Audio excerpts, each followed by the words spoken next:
All right, folks, we're going to go ahead and get started. So my name is Adria Richards, and this is the Small Business Blueprint for a WordPress website. So thank you to those of you who were in the earlier session I did on how to choose a theme. You may recognize a slide that I used earlier. Don't fear, because the content is completely different. I think there's a lot of similarities and stories with using WordPress. So I thought, why not just use the same one? It's effective. My background with WordPress, I installed my first blog in 2006. Me and my sister thought it would be a good idea. She totally didn't blog at all, so that wasn't really a great effort, but people began to ask more about blogs. My first content management system I used was PHP Nuke back in 2003, then Mambo, and then Joomla, and then I found out this year WordPress is a really great website platform. And I learned how to pitch it to my clients, and they said yes, and they like it. So this is my 6th blogging event. I've been to WordCamp Chicago, Blogging While Brown, Blog Her, Blogalicious, Blog World, and now I'm here. So this is my first time speaking. So this is a way of giving back to the community. Yes, so this session is really focused for the business owner who is trying to figure out if they should use WordPress to build their next website. Whether it's their first one or they're revamping their website. Maybe they've heard about WordPress and, oh, it's so great and so easy to use, but they're like, is it right for me? So we're going to talk about some of those concerns that business owners have, as well as things they can do to make sure that they enter into a successful website project with the right people, and they understand the resources that they need to bring to the table. And I'll certainly make time for Q&A. So we are going for about 30 minutes. Yes. All right.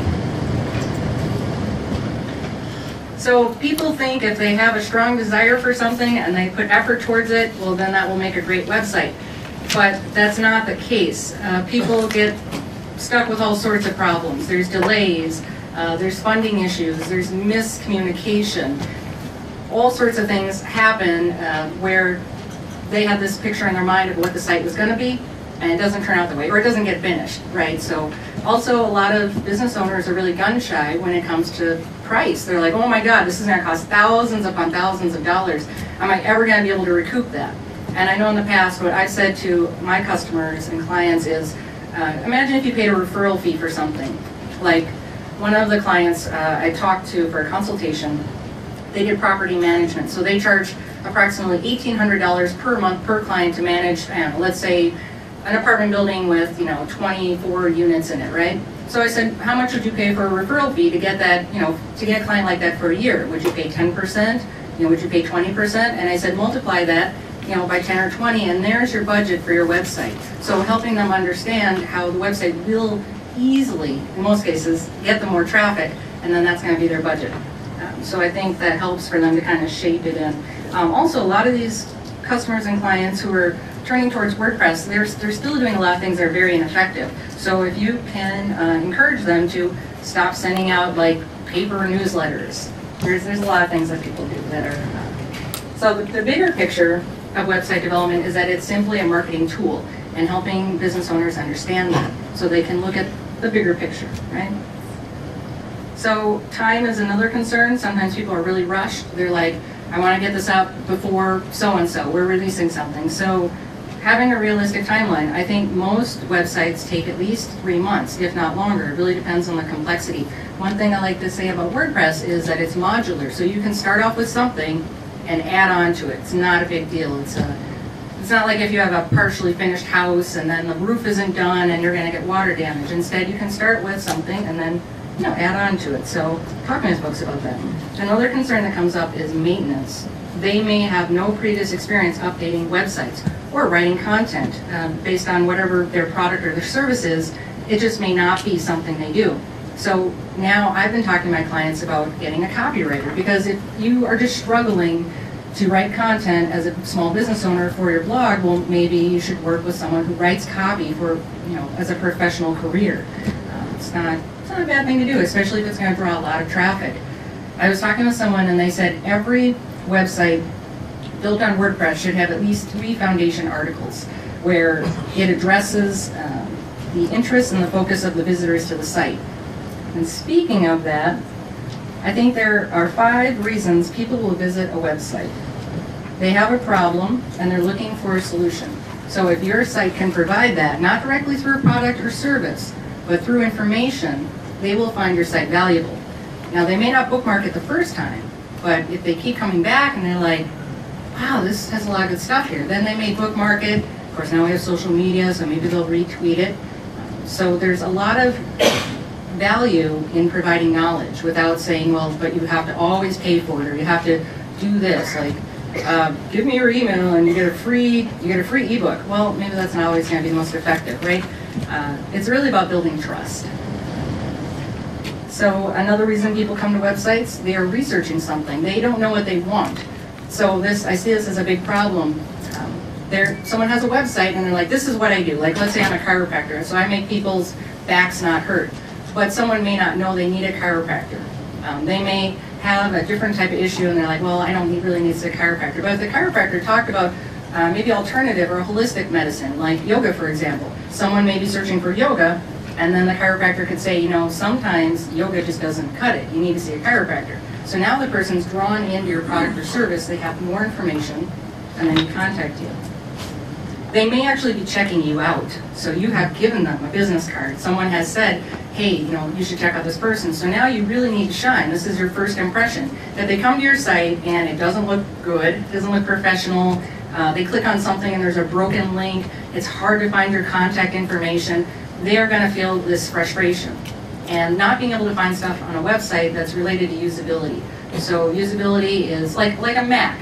You just basically open a Mac and most people can figure it out, unlike Windows. But I just recently switched, so after 10 years, I'm moving over to the Mac because it really is easy.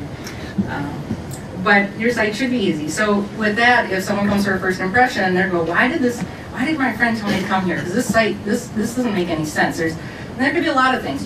Even not having enough good photos on your site can make someone lose interest and click away. And then a couple weeks later, the friend will go, whoa, what did you think of that person?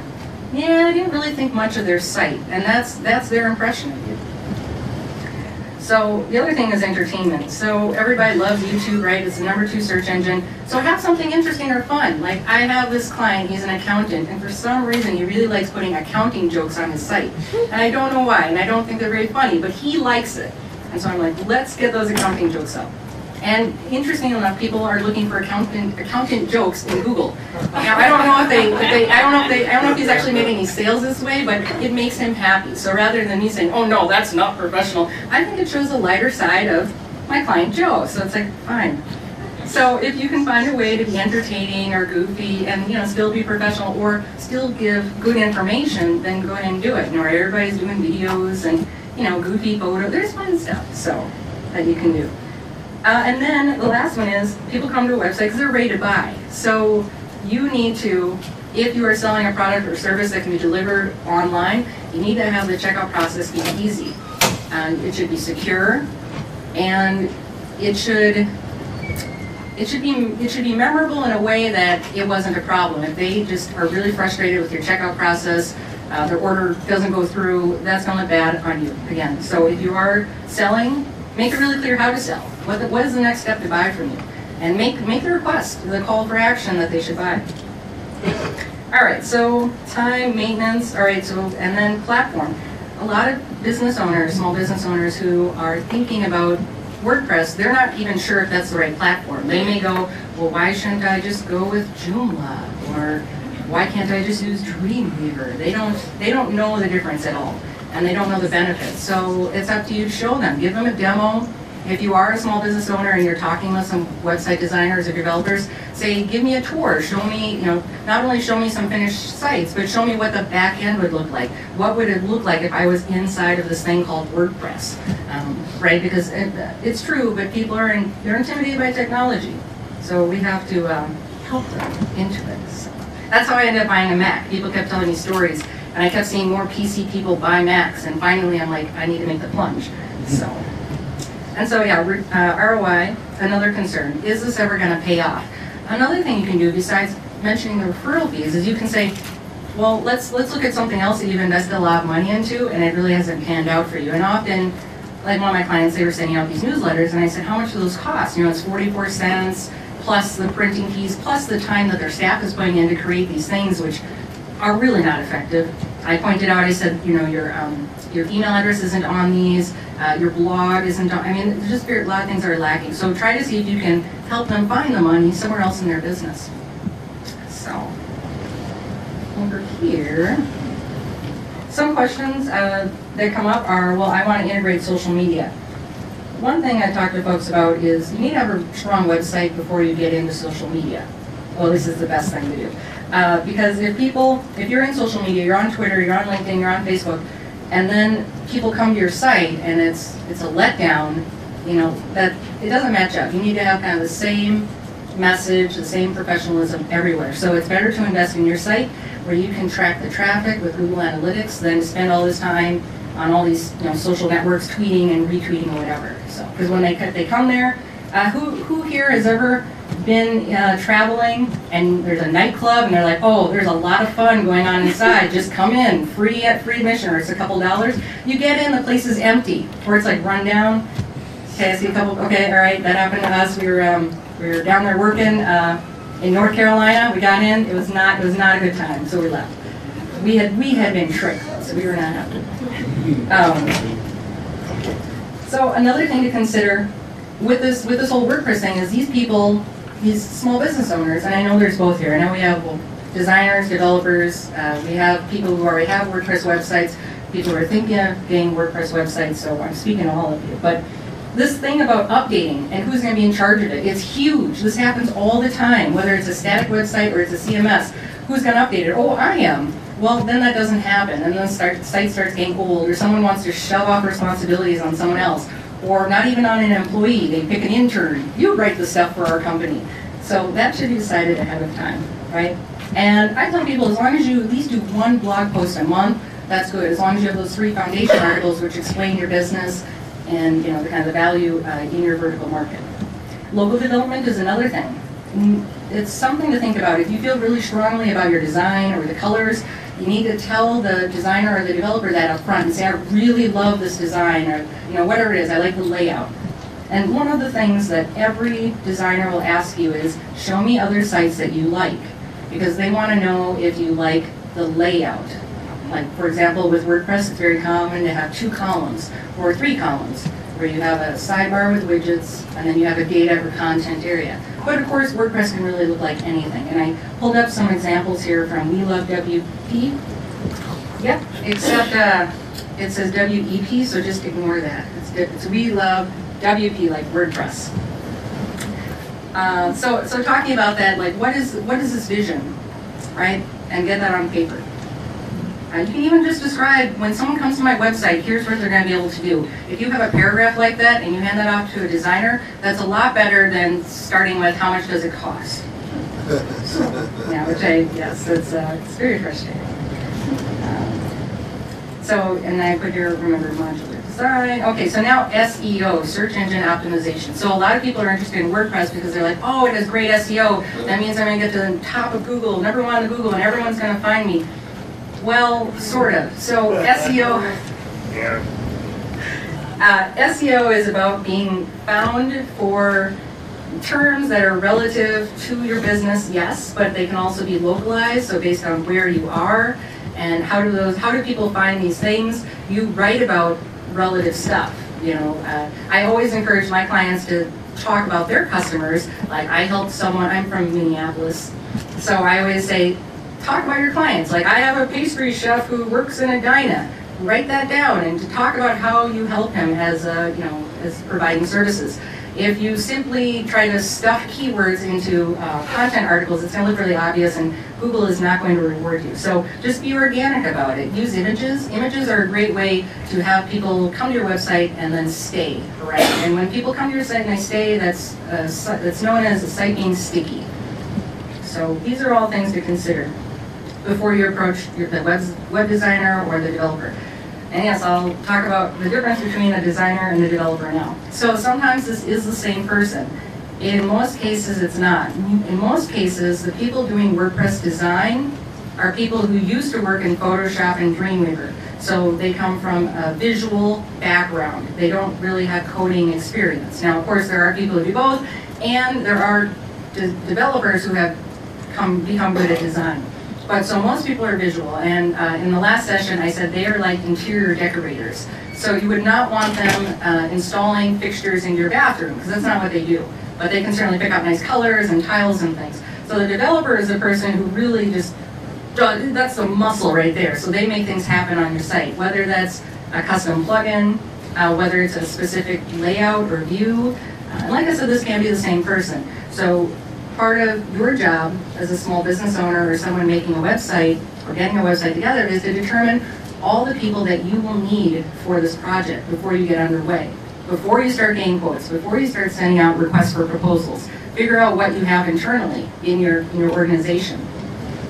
And you may also want to look at getting a copywriter.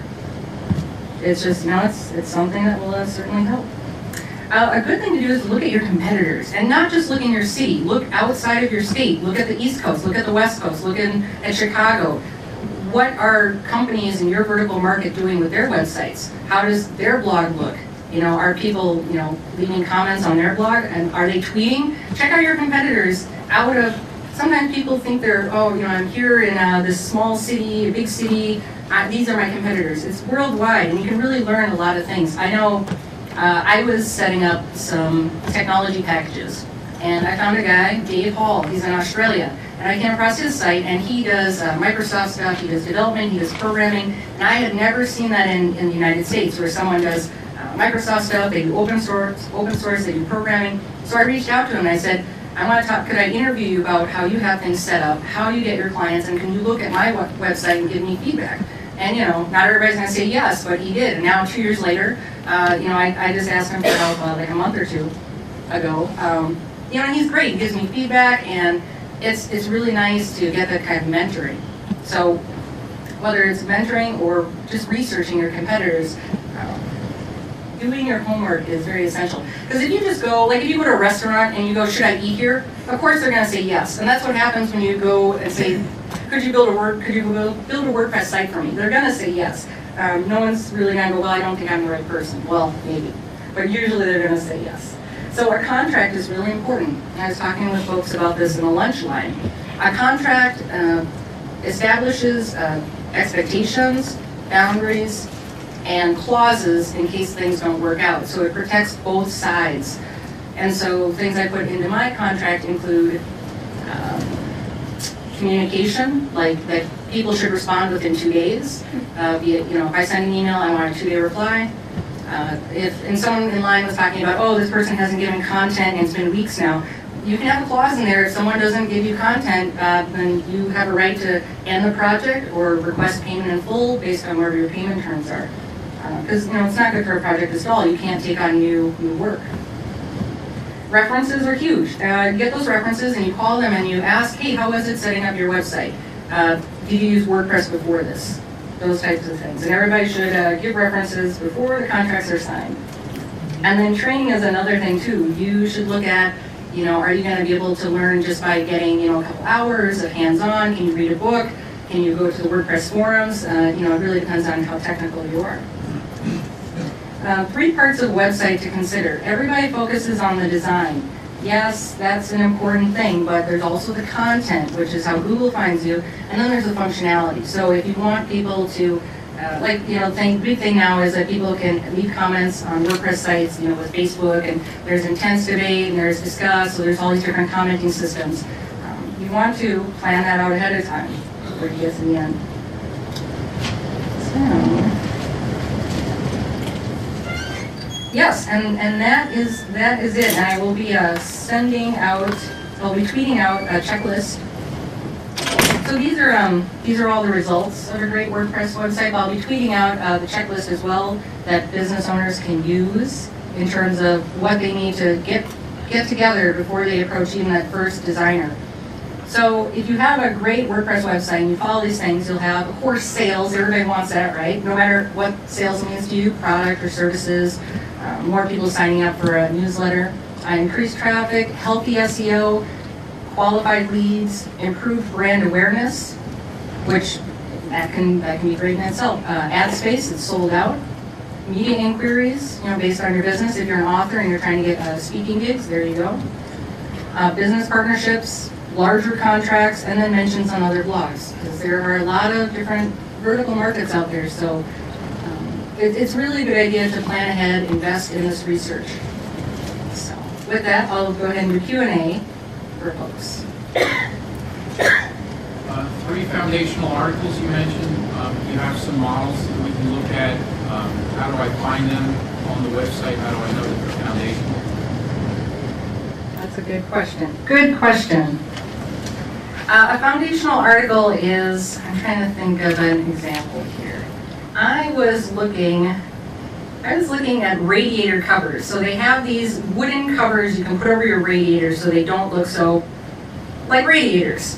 And there was this great article talking about how much heat was lost via other methods of when people try to cover up their radiators, and how this wooden radiator cover was really good at directing the heat towards the center of the room, and it talked about the durability of these and how long people have been covering up their radiators for. So it really gave me this bigger picture on why I should invest in a radiator cover.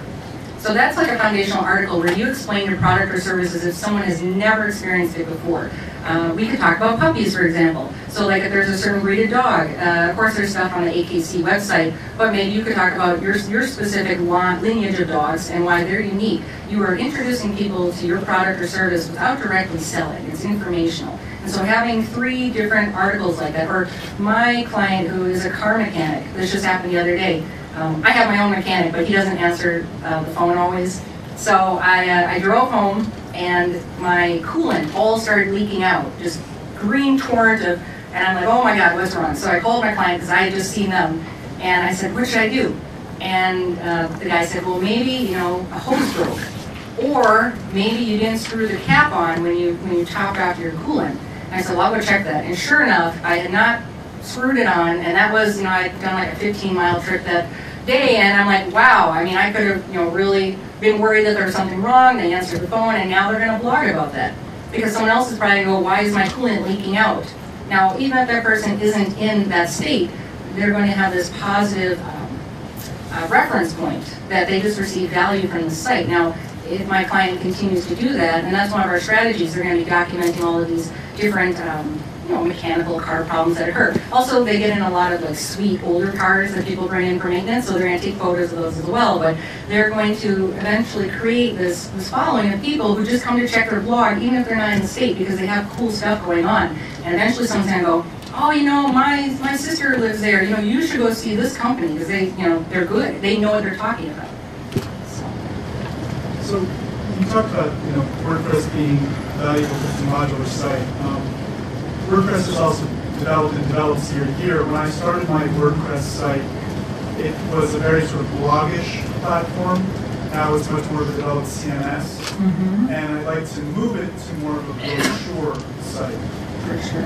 Meaning rather than something that has time-stamped posts and looks like it needs to be updated every 5 minutes to be relevant, something that's do I need to explain what brochure site means? So, my question is, do you have recommendations of what to look for when you're porting over and how to port over, and also when to know that it's time to actually just go to a completely new theme and really restructure your site? Well, that's a good question. That would be a question for someone who is the designer, or if you hire a usability expert. One way you could determine if you need to update the look or the design is by checking your Google Analytics if you're seeing a decrease in traffic. In general, if you're seeing a decrease in how long people stay at your site. There's something called A/B testing where you can actually have 2 different versions of your website and then see which one is more successful. One thing, for example, that will, when people arrive at your site, they need to click on things. There need to be options for them to take action on, like large buttons. So if you don't have that, it could just be that people don't have anything to do. What about the porting over question? Things to look out for when you're going to be porting the database from one company to another. I'm not sure what you mean. There shouldn't really be any issues. People sometimes are concerned if they're like on older versions like 2.5, 2.6, 2.7, and they're going to 2.8.6. But usually those aren't affected. That's why if you are, one thing that people do sometimes is they upgrade without backing up their database. That's a huge mistake. You should back up all your files in your database first. If you are making a complete change, and for example, if you have a theme that you bought, let's just say, and you're moving to another newer theme that you bought, right? You could always do a demo test site and see how it works. So don't do it on your live site. You could, of course, if you have a designer working with you, they can do that for you and say, oh, this has changed. Usually there's not, I guess it's almost like that, it's not, people usually things don't disappear, I guess, when you change themes. Sometimes widgets could disappear. It depends also what kind of custom programming you have. So I guess so then I would bring in, a designer/developer to evaluate that, and you can always do a test, like sandbox first, and see what happens. In the back, the gal? Yep. I've seen a couple of usability sites online that were tests there. And I wonder if you have any familiarity with these and experience. With testing themes online? Basically, I don't really know exactly how they work. I don't know them, but they're instead of hiring someone to do testing. Well, like there's a which one? XAMPP. Oh yes, okay, yes. So there's XAMPP, so you can do a local install of a web server. In fact, I do that. I was going to show you guys at Fresh Workshops. I actually do live online training. And so, for example, I don't have this for WordPress yet, but I'm doing a Joomla one. I do this like every other month, but basically we do a localized XAMPP install, and it's a 2-hour workshop. So basically you'll learn all this stuff. But basically we install XAMPP, and then everybody do a localized install of Joomla so they can go through the process of setting up a database. I'm going to eventually do this for WordPress too. I started doing this like in March. Yeah, but there's that way. Also, there is a plugin which allows you to preview a theme and no one else can see it. So there's maintenance mode. And then there's maintenance mode too, but there's also one that allows you to preview it if you're the administrator. So I think there are different ways, but yeah, it's. And I do know people who are still in the default theme of WordPress because they're afraid to switch. So yes. What about e-commerce? Let's say you want to use WordPress as a CMS and you want to do support. I've been looking at WordPress e-commerce and also marketing. For shopping carts, like so for example, PayPal is one of the largest ways to transfer money. There's over 150 shopping carts that work with PayPal. The thing with content management systems is people develop shopping carts for these specific CMSs. They may not always be as robust as you need them to be. So I would start with creating a list of requirements first of what you need a shopping cart to do. Some people simply want to just make singular sales.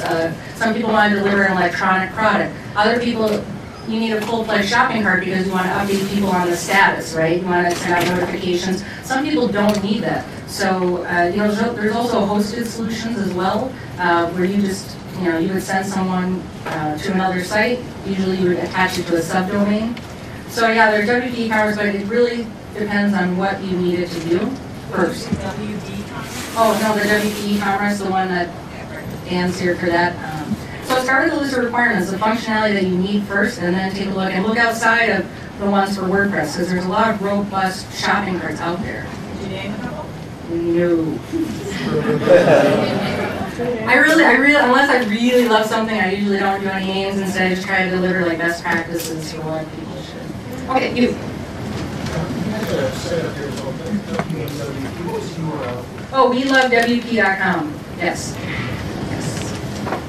And I'll be updating notes over here on my primary site, which is butyourgirl.com. And I will put up business cards. And if folks have questions, feel free to stop by. Yeah. And then it's 2 o'clock. Cool. All right.